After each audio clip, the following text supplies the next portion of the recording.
আজকের পৃথিবীতে ৩০০ কোটি মুসলমানের বসবাস।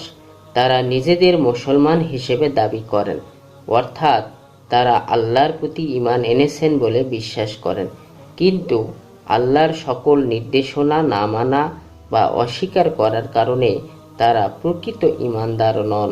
সূরা আল বাকারার ৮ নম্বর আয়াতে আল্লাহ রাব্বুল আলামিন বলেন, ওয়ামিনান নাসি মান ইয়াকুলু আমান্না বিল্লাহি ওয়া বিল ইয়াউমিল আখিরি ওয়া মা হুম বিমুমিনিন।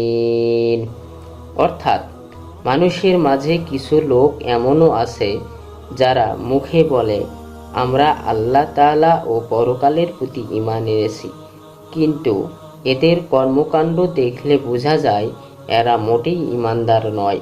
তাহলে